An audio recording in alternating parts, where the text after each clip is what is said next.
Olá, falar da educação especial é lembrar essa modalidade de ensino que por muitas vezes é vista como algo compensatório, algo que foi criado para cuidar, para dar assistência para aquelas pessoas com deficiência, para aquelas pessoas que são tidas com alguma limitação. Mas a educação especial é uma modalidade de ensino que perpassa todas as outras modalidades e níveis da educação, tanto no país como em outros lugares do nosso mundo. A educação especial, ela vai além do que nós podemos ou queremos compreender. Em 1994, com a Declaração de Salamanca, na Espanha, começamos a entender que a educação ela não pode ser restringida a um grupo de pessoas, a um determinado grupo ou classe social, mas é uma educação que tem que valorizar as especificidades e valorizar também cada forma de inteligência múltipla, cada forma de viver, de conviver na sociedade. Em 2001, em Jantier, onde o Brasil também participou como um dos países signatários, nós encontramos a educação para todos. O que é essa educação para todos? Após essa conferência de educação em Jantier, nós entendemos que a educação ela tem que ser feita de forma mais efetiva para toda a população daquele país. Tanto que o Brasil se comprometeu em 10 anos em erradicar o analfabetismo na nossa nação. Além disso, com a Declaração de Jantier, com a Conferência de Jantier e a Declaração de Salamanca, novas legislações foram criadas dentro do país visando uma educação inclusiva e para todos. Aí nós vamos ter a Lei Brasileira de Inclusão, ou o Código, o Estatuto de Defesa da Pessoa, o Estatuto da Pessoa com Deficiência, ou Lei Brasileira de Inclusão.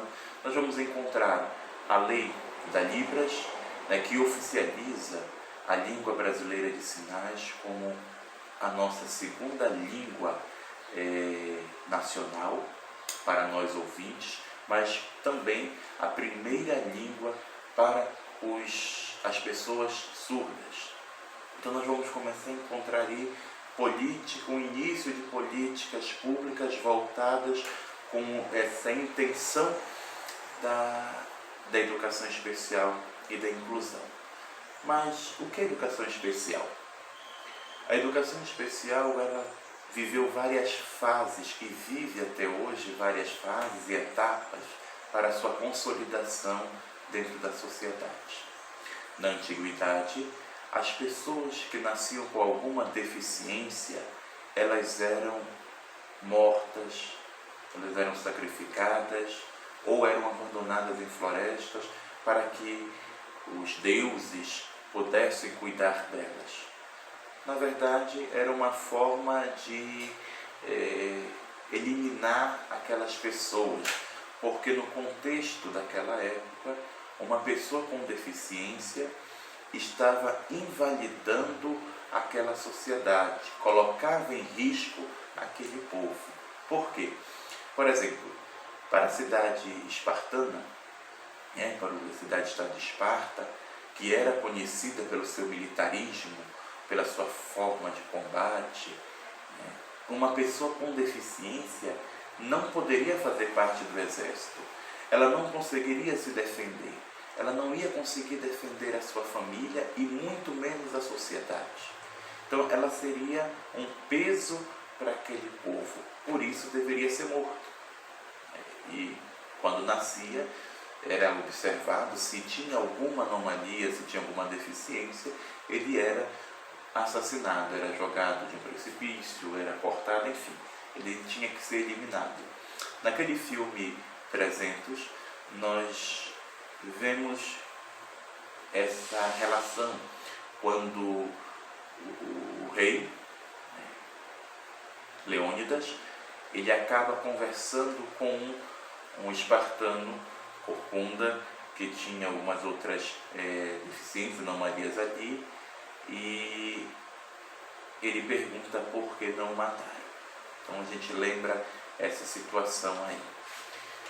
Também nós vamos encontrar nesse período relatos da deficiência vista como uma maldição ou um castigo de Deus para o povo, ou uma possessão diabólica.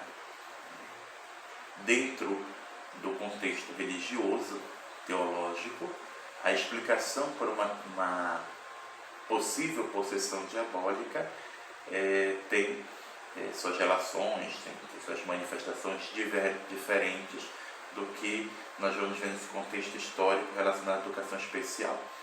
Sobre essa questão de possessão ou parecida, fica para uma próxima, um próximo vídeo, um próximo capítulo do nosso canal, mas hoje eu quero falar da deficiência nesse âmbito religioso, mas nessa questão mais cultural. No Evangelho, nós vemos alguns episódios que falam de surdos, de cegos, de coxos, enfim, de várias outras situações ali. E o que me chama a atenção é de num dos episódios onde Jesus ele faz a cura de uma pessoa com deficiência e os apóstolos vão e perguntam a Jesus: por que ele está assim? É culpa dele, do pecado que ele cometeu, ou do pecado que os pais deles cometeram? Então era essa a ideia que se tinha da pessoa com deficiência. Ela tinha cometido algum pecado, ou então seus pais cometeram algum pecado, e Deus vinha castigar, vingar desses pais nos filhos, como diz no Antigo Testamento. Então a forma dessa vingança, dessa cobrança de Deus era a deficiência. Então a pessoa com deficiência, ela estava pagando, purgando por algum pecado seu ou dos seus pais, um pecado de descendência. Essa era a ideia.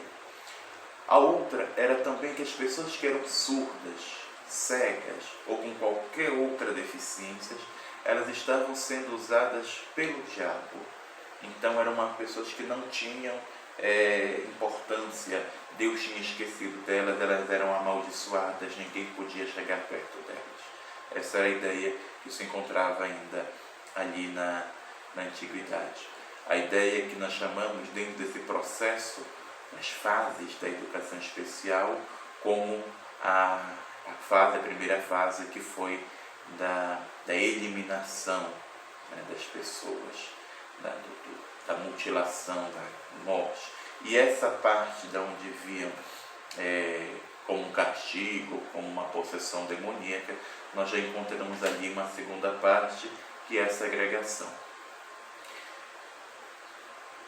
Dos anos pós o nascimento de Cristo até a Idade Média, nós vamos viver o tratamento de segregação para com as pessoas com deficiência.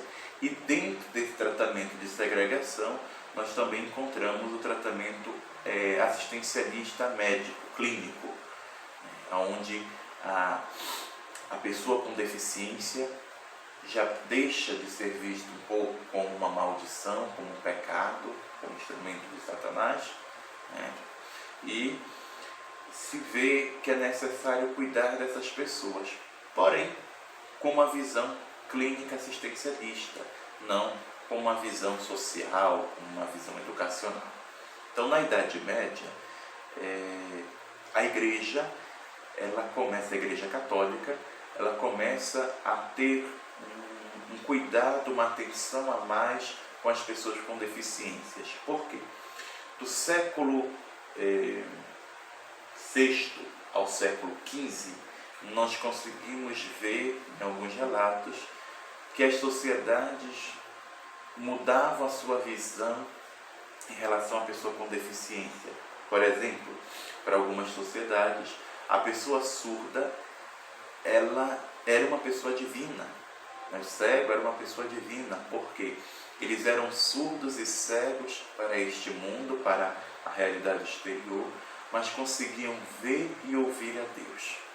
Então eles tinham uma proximidade maior com Deus, porque na parte catequética, evangelizadora, era dito que deveríamos eliminar todo o nosso contato com o mundo exterior para assim transcender para os céus. Então a pessoa surda, a pessoa cega, para aquela sociedade, ela não tinha um contato, portanto não tinha como se macular com este mundo e tinha como ouvir a Deus, ver Deus. Por isso, para este mundo eles eram cegos e eram surdos. Alguns padres, freiras famosos, que hoje são santos, tiveram seus trabalhos com essas pessoas com deficiência. Por exemplo, São Francisco de Sales, bispo de Gênova, em um determinado dia, estava andando pelo caminho e ele havia muitas dúvidas para querer saber o que Deus queria dele.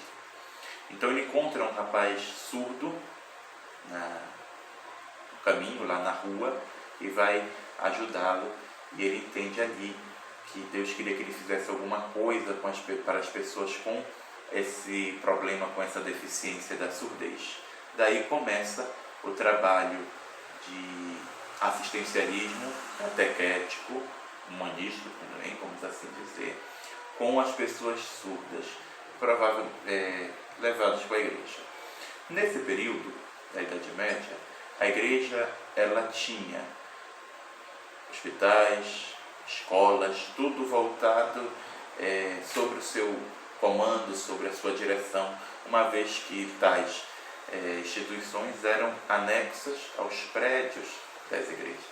As universidades, Salamanca, Madrid, então essas grandes universidades, elas nasceram anexas às catedrais, à igreja.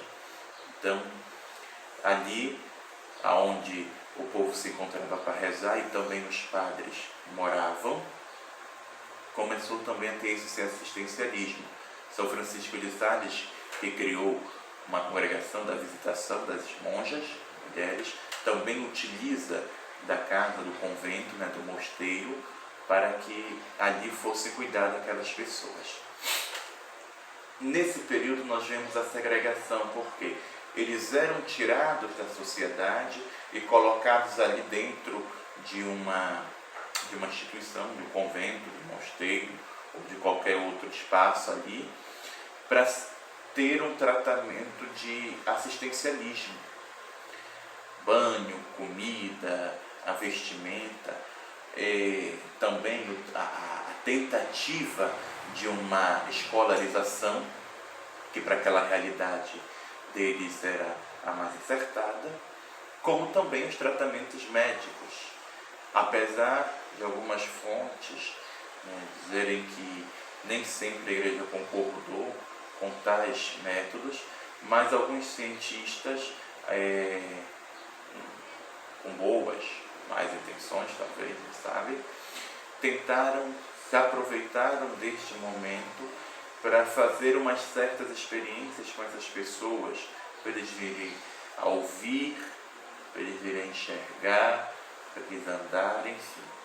Então, foram nesse período de segregação, onde eles eram retirados da sociedade, eles foram colocados entre si ali, para conviverem, para ver se conseguiam trazer uma cura.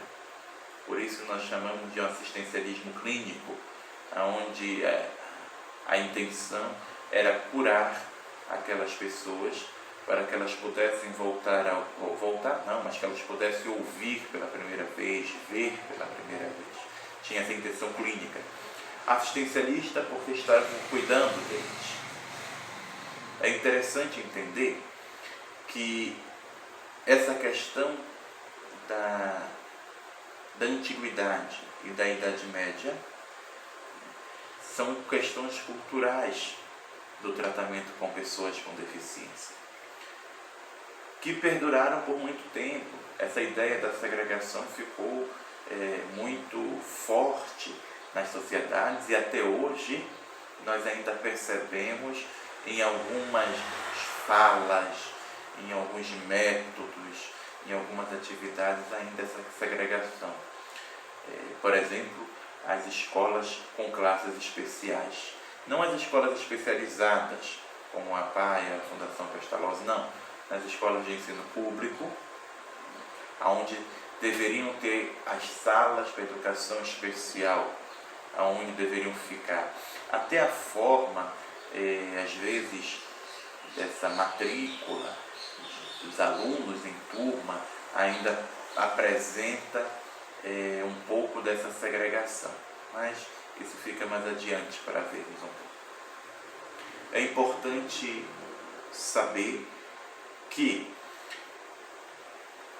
o período aonde se entende um pouco mais o que são essas deficiências, como trabalhar, o que fazer com elas, começa a ter o seu entendimento ali no final da Idade Média, século XV, século XVI e XVII, que começam alguns teóricos a ver o que poderia ser feito para amenizar ou até erradicar uma situação constrangedora e ruim para as pessoas com deficiência.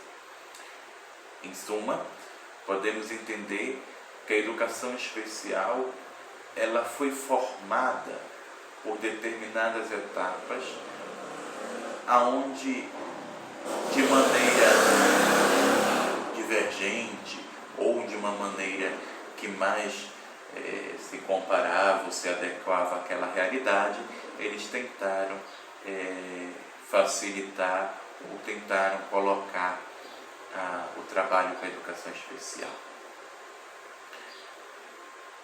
Para Mantuan, a educação especial e a inclusão, elas devem ser feitas de forma progressiva, onde nós reconhecemos a importância de participar de um todo por todos. A diferença, ela não nos impossibilita, mas nos traz a possibilidade de uma transformação humana, social, religiosa e cultural.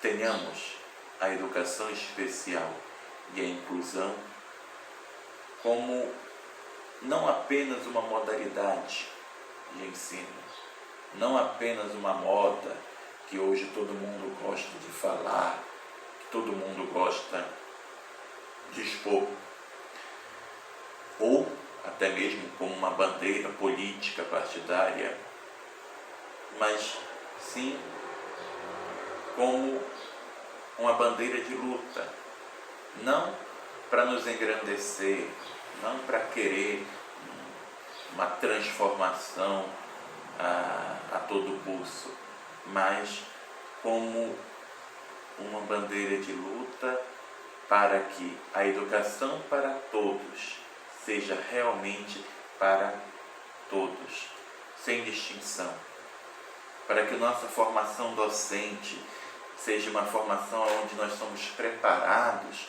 a saber como agir em determinadas situações quando nós estivermos com alunos com deficiência, para que existam políticas públicas que valorizem mais a educação especial, dando uma maior compreensão, direitos para as pessoas com deficiência.